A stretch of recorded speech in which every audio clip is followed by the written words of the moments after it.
Hey everyone, and welcome back to the channel. Today, we're diving deep into a case that terrorized New York City. A story that's as chilling as it is fascinating. Are you ready to step into the shadows of the 1970s? We're going back to a time when disco was king, but fear was the real ruler of the night. Imagine a city gripped by an unseen terror, where young couples whispered warnings, and the streets after dark held a sinister energy. This is the world of David Berkowitz, a name that became synonymous with the chilling moniker, Son of Sam. In this video, we're going to unravel the disturbing saga of a man who held an entire city hostage with his reign of terror. We'll explore the letters, taunting and cryptic, sent to the police and the press, signed with that infamous name. We'll walk the streets he stalked, hear the stories of the lives he shattered, and try to understand the darkness that drove him. This isn't just a true crime story. It's a psychological thriller that unfolded in real life. It's about the hunt for a killer, the fear of a city, and the enduring mystery of what turns a seemingly ordinary man into a monster. Are you hooked yet? Stick with me, because this journey into the mind of the Son of Sam is one you won't forget. And I want to hear from you. What do you already know about this case? Let me know in the comments below. Let's get started. Part 2. The reign of Terrorized David Berkowitz crimes. Now that we've set the stage, let's delve into the chilling chronology of David Berkowitz's crimes. It's a journey that will take us through the fear-stricken streets of New York City, from the Bronx to Queens to Brooklyn, as we trace the steps of a killer who seemed to strike at random, leaving a trail of heartbreak and terror in his wake. The first attack, July 29, 1976. The Bronx. Our story begins in the early hours of July 29, 1976, in the Pelham Bay section of the Bronx. Two young women, Jody Valenti and Donna Loria, both 18 years old, were sitting in Jody's car, a double-parked Oldsmobile, chatting after a night out. They were just saying their goodbyes when a man approached the car. He was nondescript, average in height and build, with short, dark, curly hair. Without a word, he pulled a .44 caliber Bulldog revolver from a brown bag and fired 5 shots into the vehicle. Donna Loria was hit in the chest and died instantly. Jody Valenti was struck in the thigh, but survived. The gunman turned and walked away, disappearing into the night. At the time, the police had little to go on. The surviving victim, Jody, could only provide a vague description of the shooter.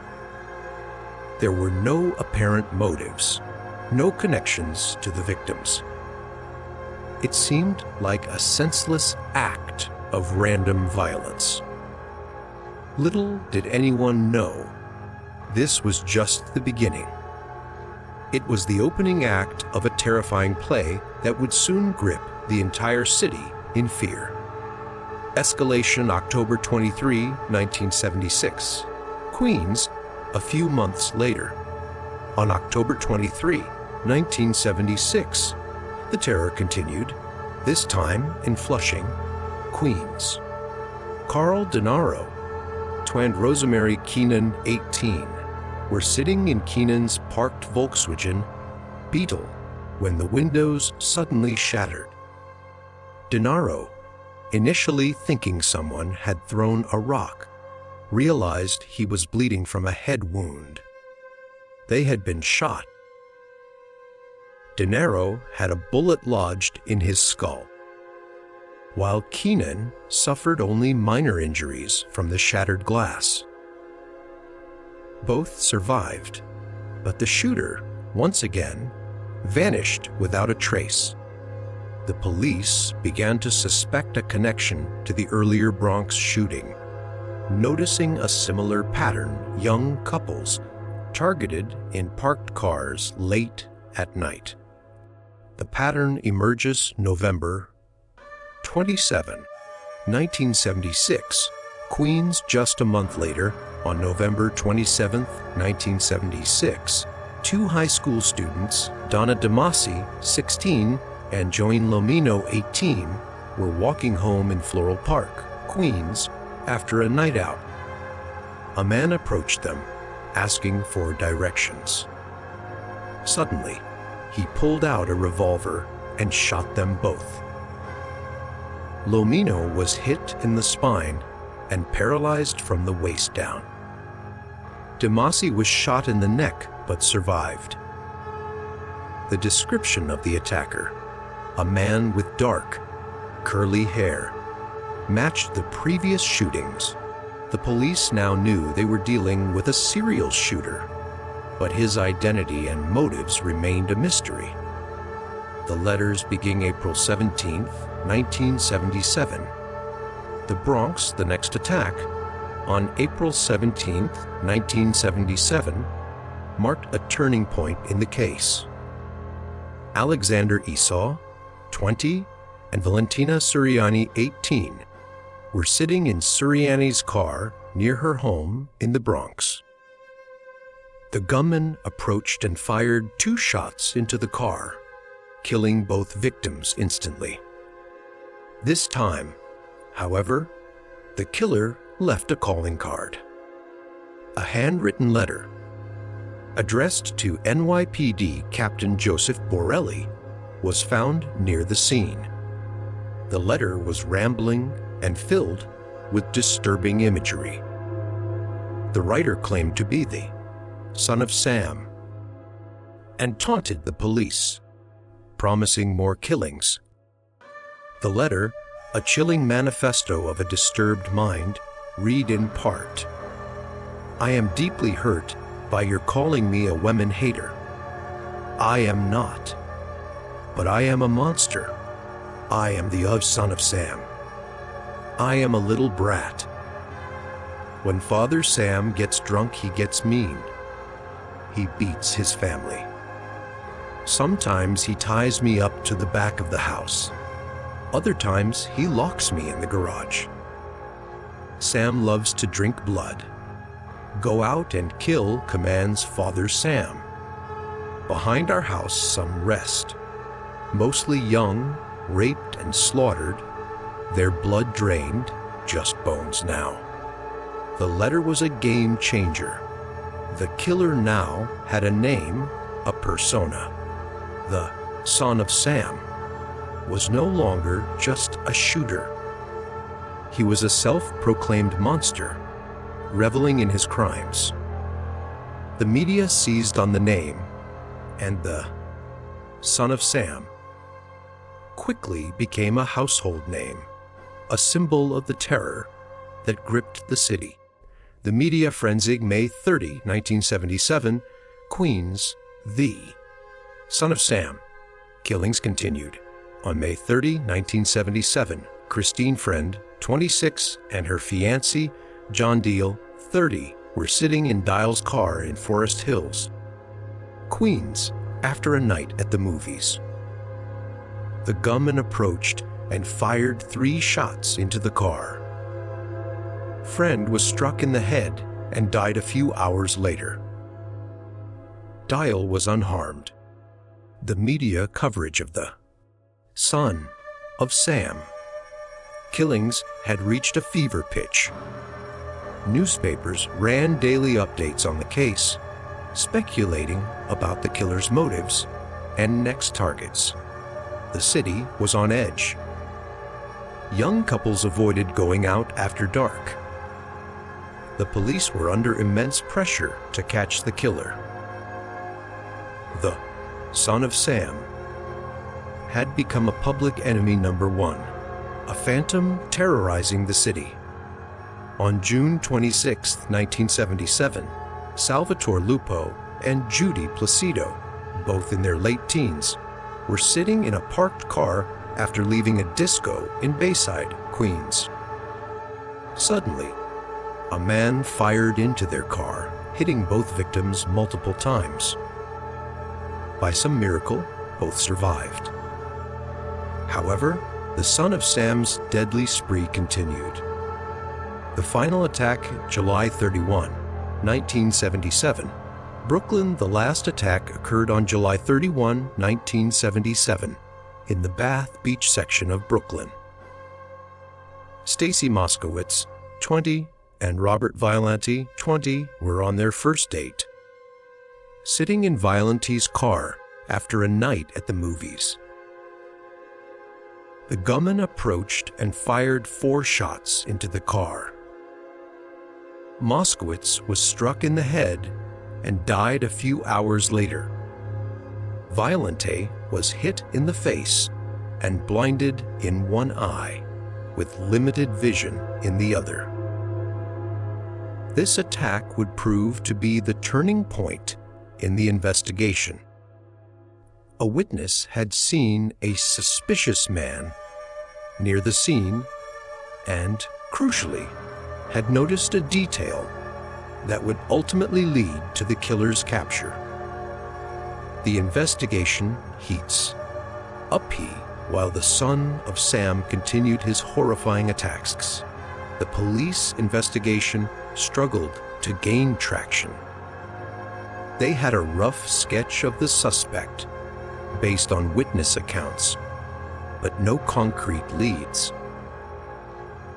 The letters, while providing a glimpse into the killer's mind, offered no real clues to his identity. The investigation involved thousands of police officers, hundreds of interviews, and countless dead ends. It was a massive undertaking, one of the largest manhunts in New York City history. Operation Omega, in response to the escalating terror, the NYPD formed a special task force dedicated to catching the son of Sam. This task force, dubbed Operation Omega, brought together some of the city's best detectives. They worked around the clock, following up on every lead, no matter how small. They analyzed the ballistics evidence, studied the letters, and tried to build a profile of the killer. The parking ticket. The breakthrough in the case came from an unlikely source: a parking ticket. A witness to the final shooting in Brooklyn had reported seeing a man fleeing the scene and had also noticed a yellow Ford Galaxy with a parking ticket on the windshield. This seemingly insignificant detail would prove to be the key to cracking the case. Detectives painstakingly tracked down the owner of the ticketed car. It led them to a young postal worker named David Berkowitz, who lived in Yonkers, a city just north of New York City. Berkowitz matched the physical description of the suspect, and he owned a .44 caliber Bulldog revolver, the same type of gun used in the killings. The arrest on August 10, 1977. Police surrounded Berkowitz's apartment building. As he emerged, carrying his .44 Bulldog in a paper bag, detectives moved in and apprehended him. When confronted, Berkowitz reportedly said, "Well, you got me. How come it took you so long?" The reign of terror was over. The son of Sam had been captured. The city breathed a collective sigh of relief, but the questions remained. Who was David Berkowitz, and what had driven him to commit such horrific crimes? The confession after his arrest. Berkowitz confessed to the killings. He claimed that he had been commanded to kill by his neighbor's dog, a black Labrador retriever named Harvey. Berkowitz said that the dog was possessed by an ancient demon and that it communicated its orders to him telepathically. He described in detail each of the shootings, providing information that only the killer could have known. He also explained the meaning behind the cryptic messages in his letters. His confession was chilling, a glimpse into a deeply disturbed mind. The trial, Berkowitz was deemed competent to stand trial. He pleaded guilty to all charges and was sentenced to 6 consecutive life sentences. He would spend the rest of his life behind bars.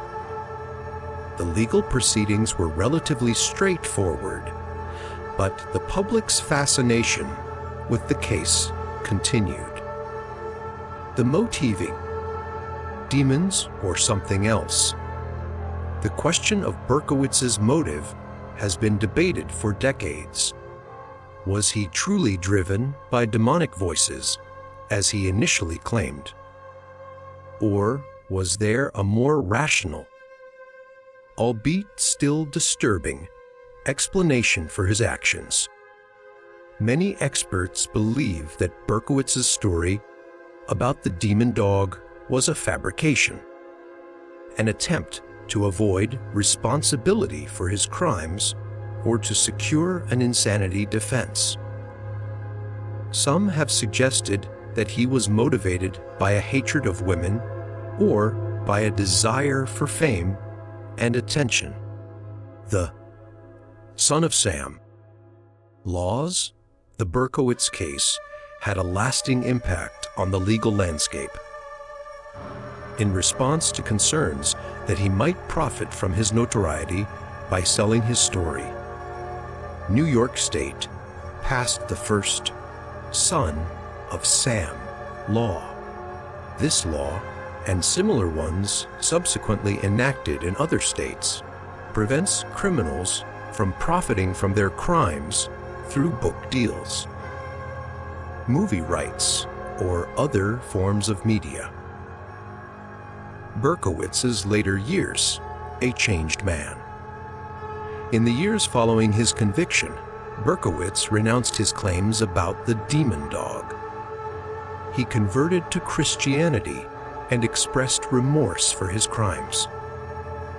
He attributed his actions to a combination of factors, including social isolation, depression, and an obsession with pornography and violence. Some believe that Berkowitz's transformation was genuine, while others remain skeptical. Regardless, he has remained a figure of public interest, a symbol of the darkness that can lurk within seemingly ordinary individuals. The legacy of fear, the Son of Sam case, left an indelible mark on New York City and the nation. It was a stark reminder of the vulnerability of urban life and the potential for violence that can erupt unexpectedly. The case also highlighted the power of the media to shape public perception and create a climate of fear. The story of David Berkowitz continues to fascinate and horrify.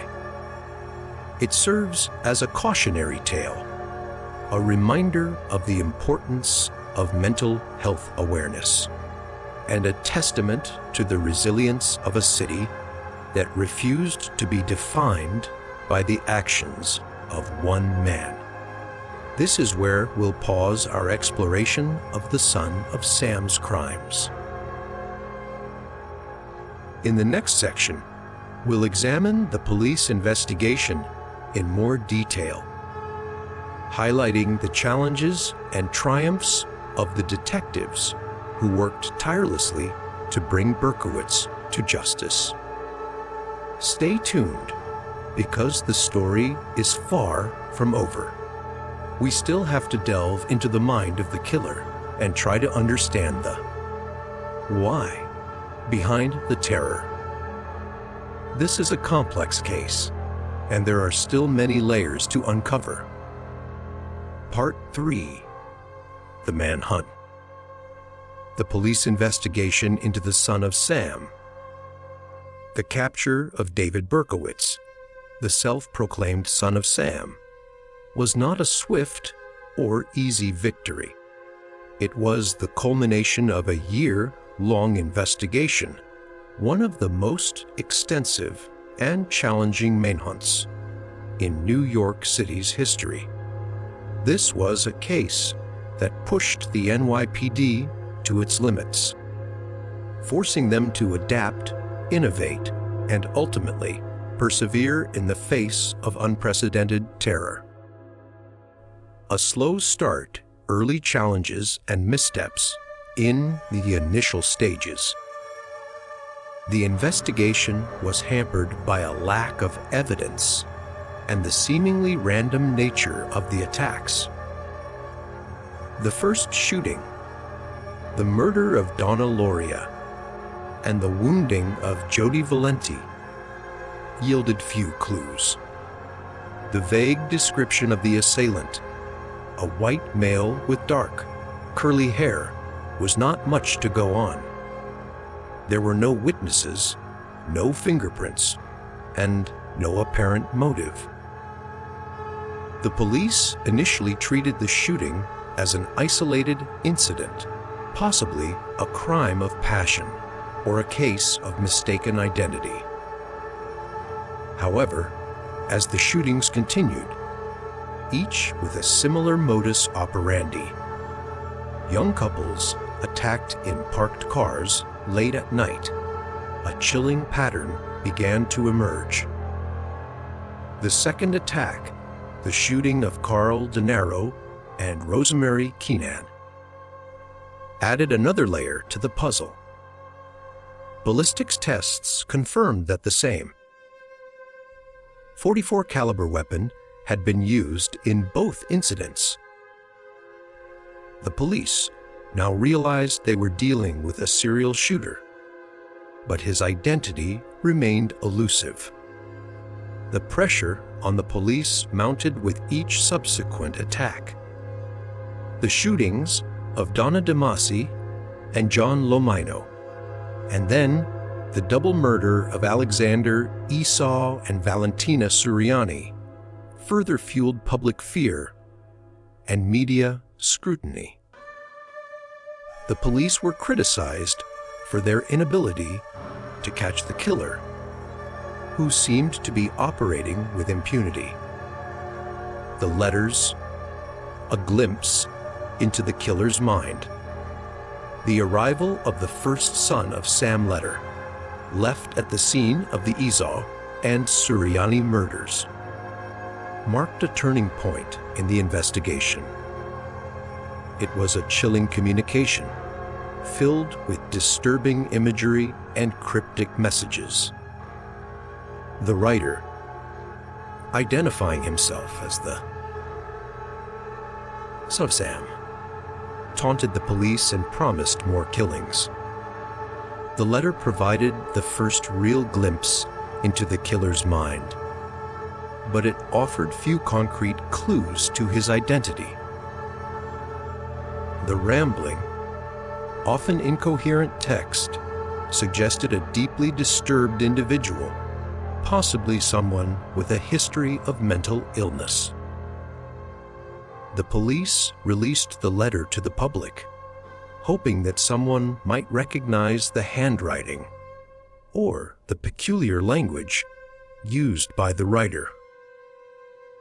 This decision was controversial, with some arguing that it would only serve to further sensationalize the case and potentially inspire copycat crimes.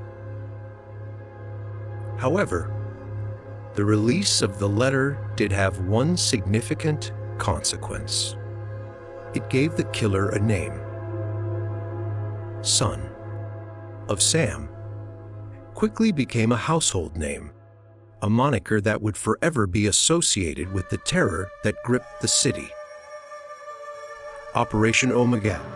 The task force takes shape, as the killings continued and the pressure on the police intensified. The NYPD decided to take a more proactive approach. In the spring of 1977, they formed a special task force dedicated to catching the son of Sam.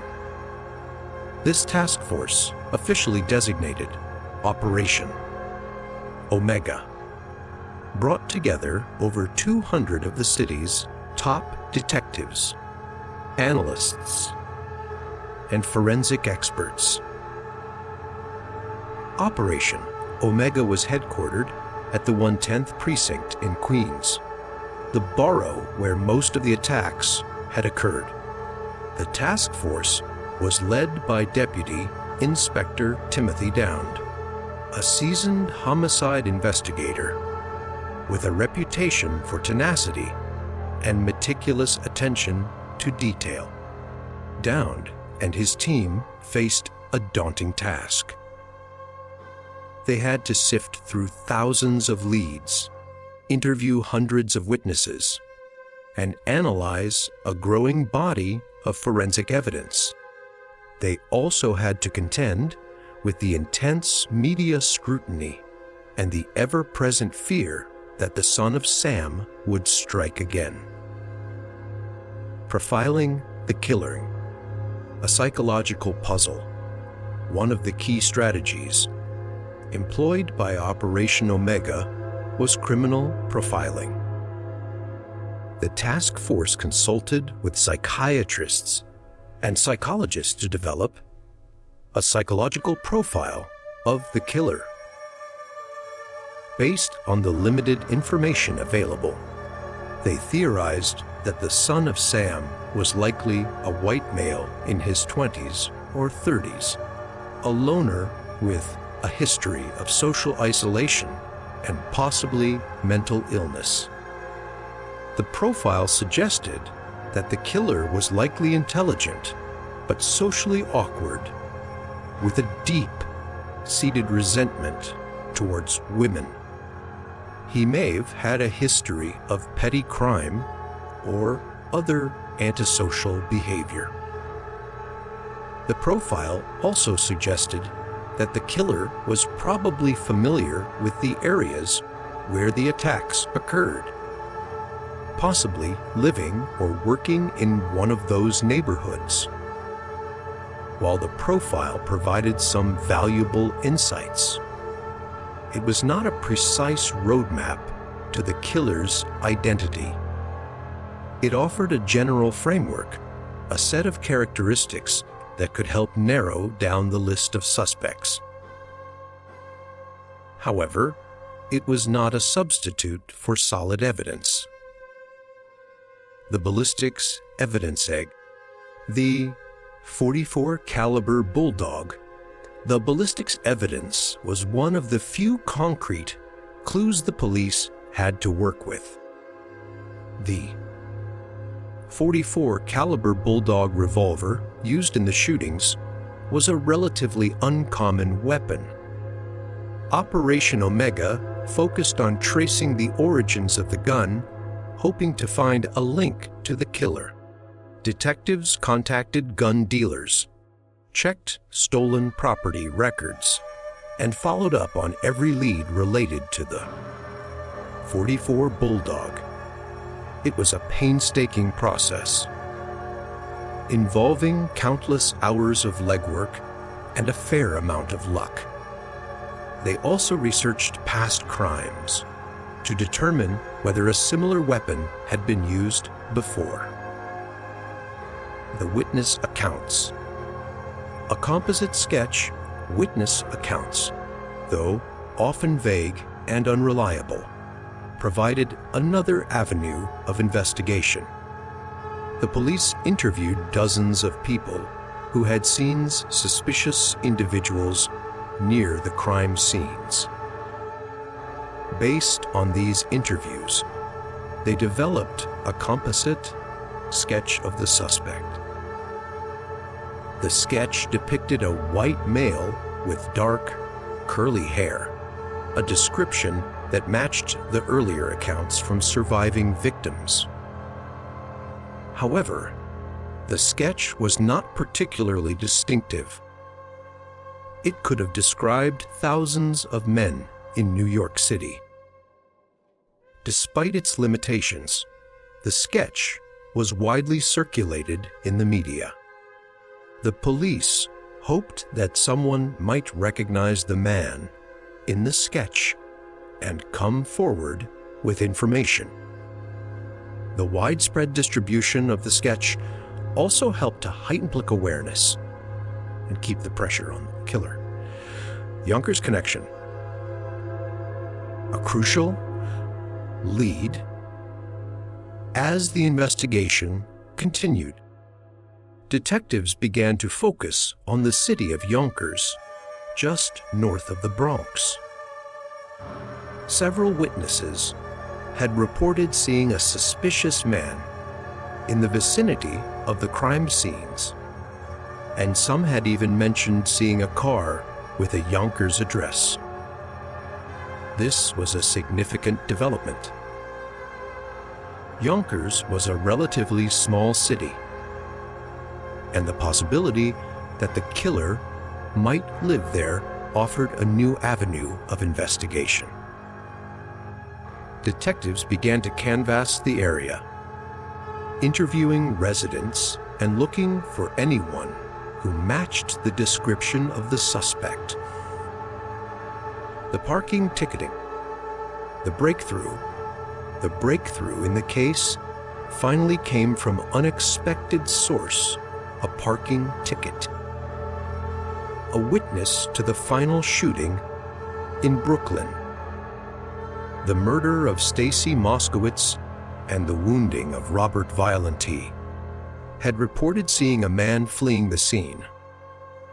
She had also noticed a yellow Ford Galaxy parked nearby, with a parking ticket on the windshield. This seemingly insignificant detail would prove to be the key to cracking the case. Detectives painstakingly tracked down the owner of the ticketed car.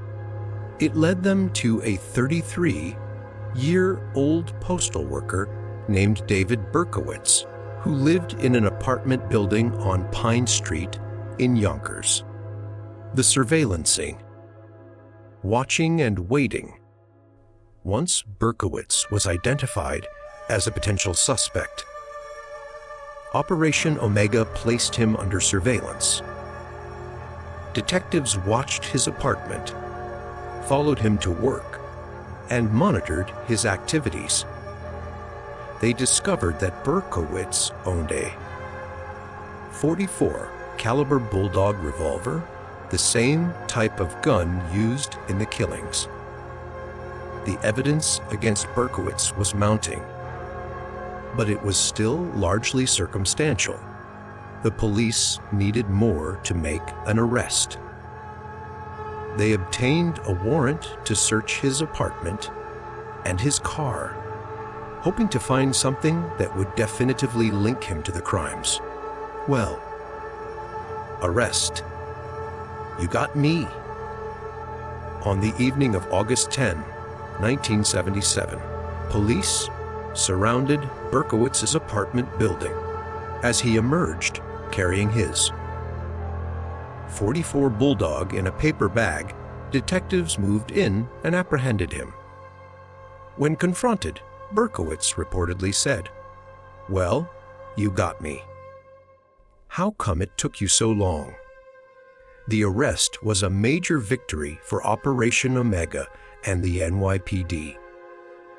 The city breathed a collective sigh of relief. The reign of terror was over. The son of Sam had been captured. The aftermath confession and trial.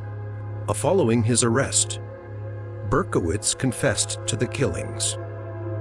He claimed that he had been commanded to kill by his neighbor's dog, Harvey, which he believed was possessed by an ancient demon.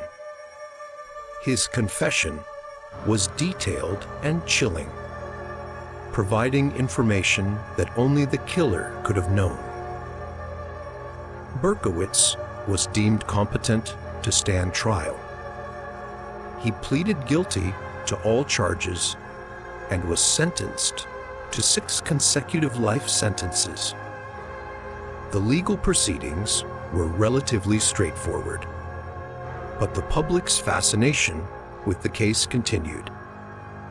The investigation's legacy, lessons learned. The Son of Sam investigation was a landmark case in the history of law enforcement. It highlighted the challenges of investigating serial crimes, particularly those involving a seemingly random selection of victims. The case also demonstrated the importance of interagency cooperation, the use of criminal profiling, and the power of public awareness.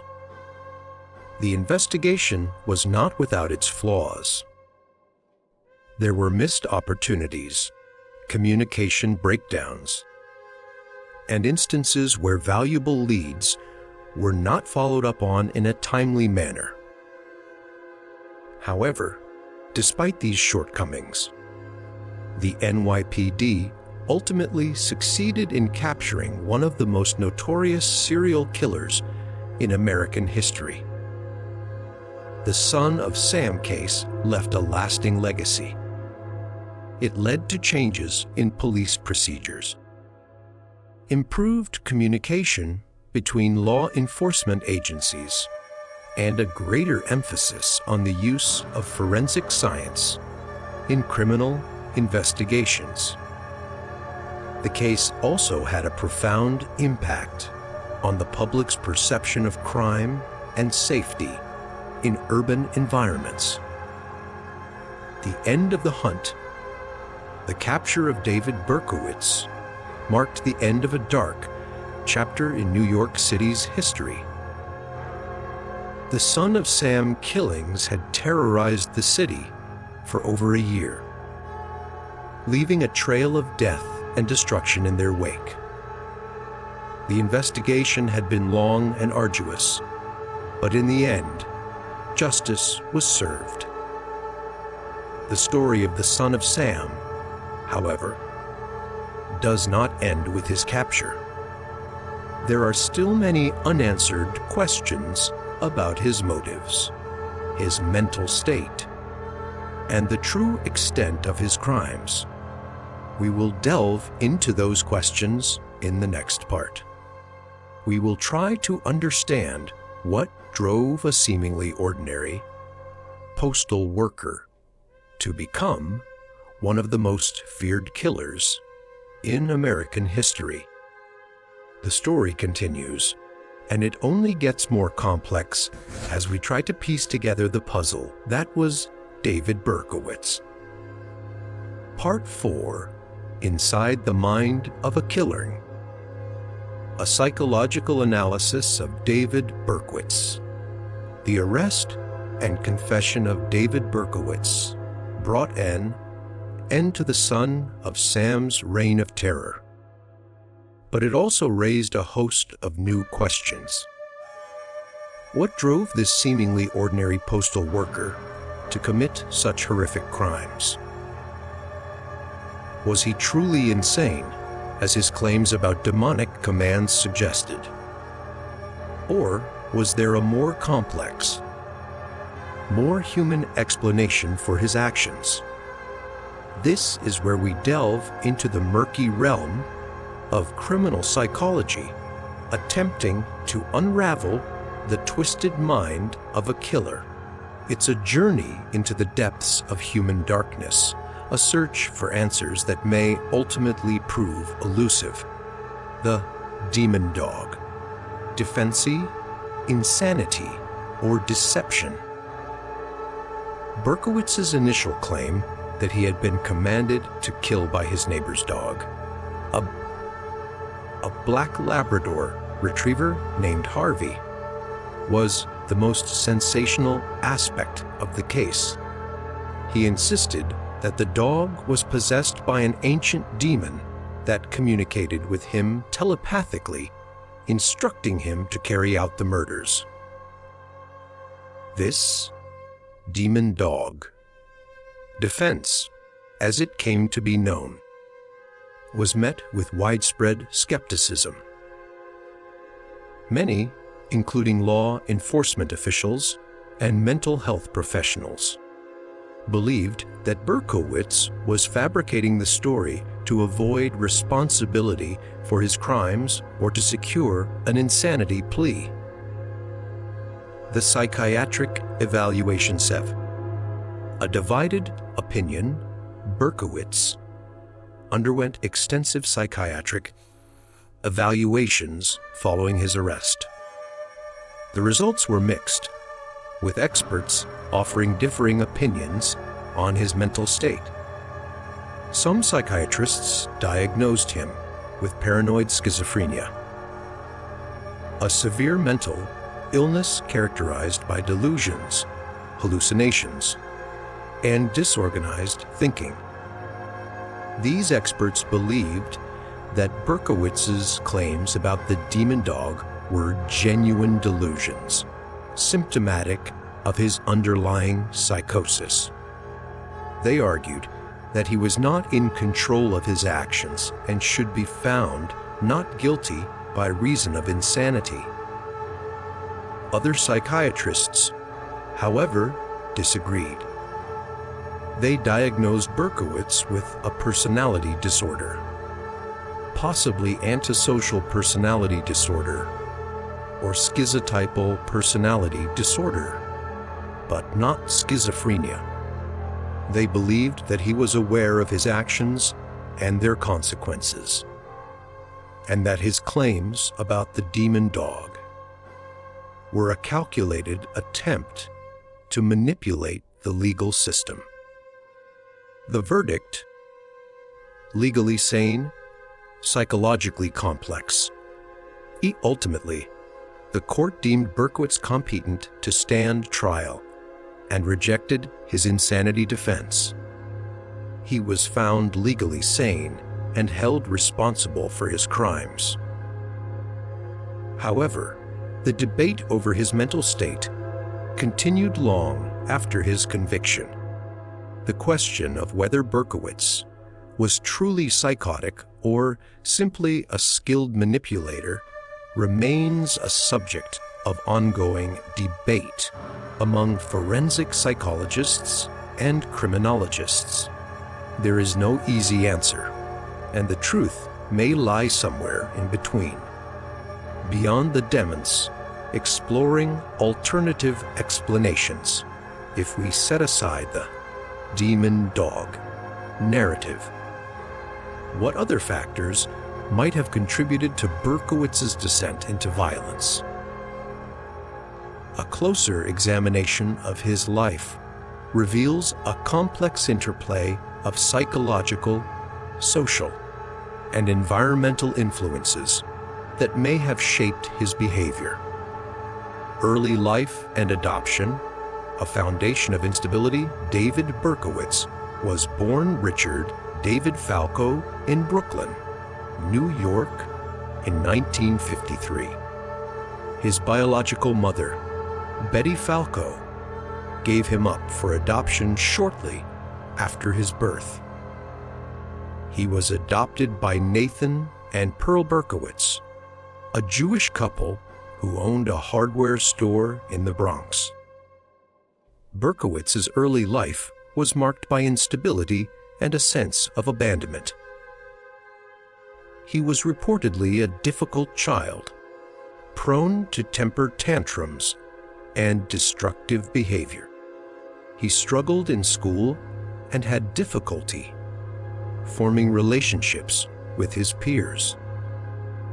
Some psychologists believe that Berkowitz's early experiences of abandonment and his troubled childhood may have laid the foundation for his later psychological problems. The lack of a stable, nurturing environment in his formative years may have contributed to his feelings of insecurity, anger, and alienation.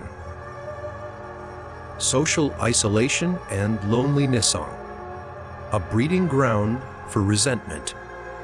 As Berkowitz grew older, he became increasingly isolated and withdrawn. He had few friends and struggled to connect with others. He spent much of his time alone, immersed in his own thoughts and fantasies. This social isolation may have exacerbated his underlying psychological issues. It may have fueled his resentment towards others, particularly towards women, whom he may have perceived as rejecting or unattainable. The Army years. A failed attempt at structure. In an attempt to find structure and purpose in his life, Berkowitz enlisted in the U.S. Army at the age of 18. He served for 3 years, including a tour of duty in South Korea. However, his military experience was largely unsuccessful. He was reportedly a poor soldier, lacking discipline and motivation. He was discharged from the Army in 1974 with an honorable discharge. But it was clear that he had not found the stability he had been seeking.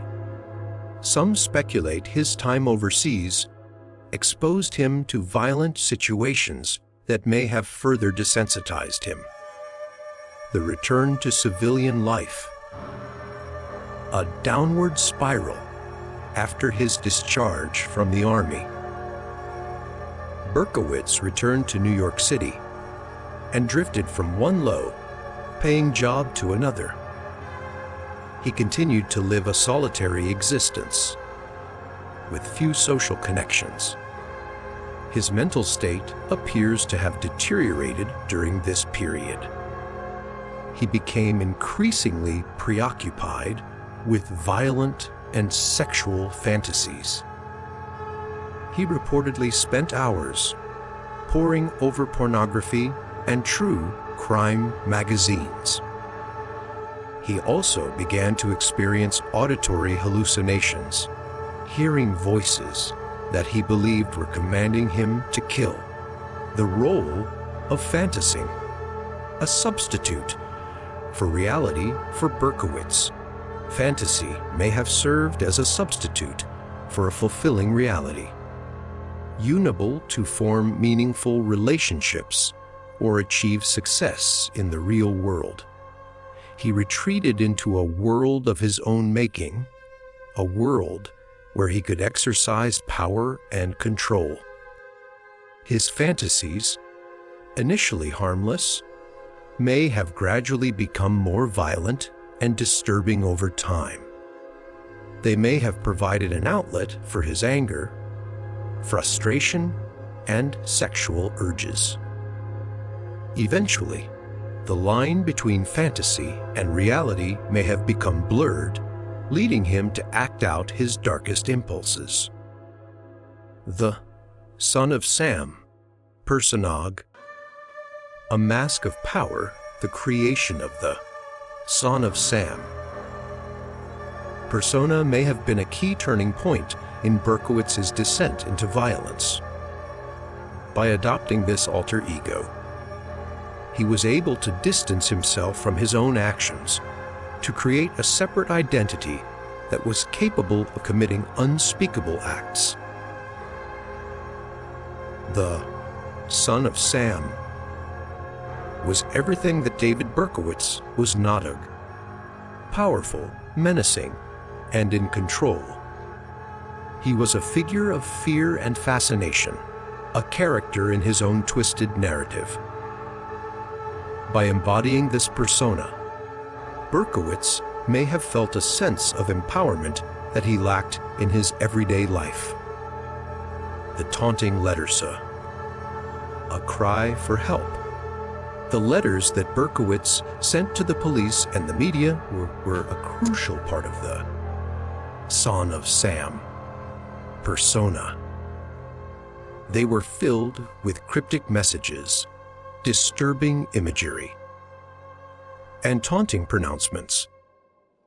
They were also, in a sense, a form of communication, a way for Berkowitz to express himself and to connect with the outside world.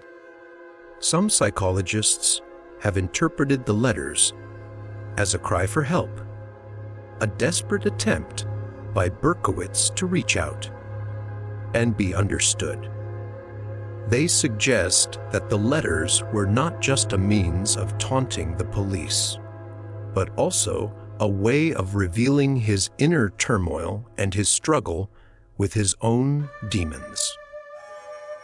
The choice of victims, a symbolic pattern. The seemingly random selection of Berkowitz's victims has been the subject of much speculation. Why did he target young couples? What was the significance of shooting them in parked cars? Some have suggested that the victims were symbolic representations of Berkowitz's own frustrated desires. He may have resented their apparent happiness and intimacy, their ability to form the kind of relationships that he craved but could not attain. Others have argued that the choice of victims was more opportunistic than symbolic. Berkowitz may have simply targeted those who were most vulnerable, those who were isolated and unsuspecting. The .44 caliber bulldog, a symbol of power. The .44 caliber bulldog revolver that Berkowitz used in the killings was more than just a weapon. It was a symbol of power, a tool that allowed him to exert control over his victims and to instill fear in the entire city. The gun may have held a special significance for Berkowitz, representing a source of strength and masculinity that he lacked in other areas of his life. It was an extension of his own power, a means of making his presence felt in the world. The confession, a mixture of truth and deception. Berkowitz's confession, while detailed and seemingly candid, was also carefully constructed. He admitted to the killings, but attributed his actions to the commands of the demon dog. This narrative allowed him to portray himself as a victim of forces beyond his control, rather than as a cold-blooded killer. It is likely that Berkowitz's confession was a mixture of truth and deception. He may have genuinely experienced auditory hallucinations, but he may also have exaggerated or fabricated certain aspects of his story to support his insanity defense. The aftermath, remorse, or self-pity. In the years following his conviction, Berkowitz renounced his claims about the demon dog. He converted to Christianity and expressed remorse for his crimes. He attributed his actions to a combination of factors, including social isolation, depression, and an obsession with pornography and violence. Some believe that Berkowitz's transformation was genuine, a sign that he had finally come to terms with the gravity of his actions. Others remain skeptical, viewing his expressions of remorse as self-serving attempts to improve his image and gain sympathy. The unanswered questions, a lingering mystery despite decades of scrutiny. Many questions about David Berkowitz and his motives remain unanswered. Was he truly insane, or simply a master manipulator? What role did his early life experiences play in shaping his behavior? How much of his story was genuine, and how much was fabricated? The case of Son of Sam continues to fascinate and perplex. It serves as a stark reminder of the complexities of the human mind, the potential for darkness that lurks within us all, and the enduring challenge of understanding what drives someone to commit such unspeakable acts. The enduring fascination. Why we can't look away. The Son of Sam case remains one of the most infamous and widely studied criminal cases in American history. It has been the subject of countless books, articles, documentaries, and films. Why does this continue to hold such a powerful grip on our collective imagination? Perhaps it is because the case touches on some of our deepest fears and anxieties: the fear of random violence, the fear of the unknown, the fear that the person next door could be a monster in disguise. Or perhaps it is because the case is so complex, so full of contradictions and unanswered questions. It challenges us to confront the darkest aspects of human nature, to grapple with the nature of evil, and to try to make sense of the senseless. Whatever the reason, the story of David Berkowitz, the Son of Sam, continues to resonate. It is a story that will likely continue to be told and retold for generations to come. A chilling reminder of the darkness that can reside within the human heart. The psychological enigma that is David Berkowitz is something that true crime enthusiasts and professionals alike continue to dissect and analyze to this day. His case is not only a testament to his crimes, but to the never-ending pursuit of understanding the human psyche. Part 5. The Legacy. A call to learn and prevent. The Son of Sam case is more than just a chilling true crime story. It's a stark reminder of the devastating impact of untreated mental health issues and the importance of understanding the warning signs of violence. David Berkowitz's descent into darkness serves as a cautionary tale, highlighting the need for empathy, early intervention, and a societal commitment to addressing the root causes of violence. We must learn from this case, not just to satisfy our curiosity, but to prevent future tragedies. Let's foster open conversations about mental health, breaking down the stigma that prevents so many from seeking help. Let's invest in resources that provide support and treatment to those who are struggling. Let's be vigilant, paying attention to those around us who might be exhibiting signs of distress. Every act of kindness and understanding can make a difference. The legacy of the Son of Sam should not be one of fear, but of learning and prevention. Let's work together to create a society where everyone feels safe, supported, and understood. Thank you for joining me on this difficult but important journey.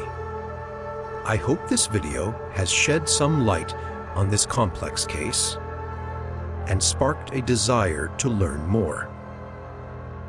If you found this video insightful, please give it a thumbs up and subscribe to the channel for more deep dives into true crime cases and psychological analysis. Your support helps me continue creating content that matters. And don't forget to share your thoughts and reflections in the comments below. I value your perspectives and look forward to hearing from you. Until next time, stay safe and stay curious.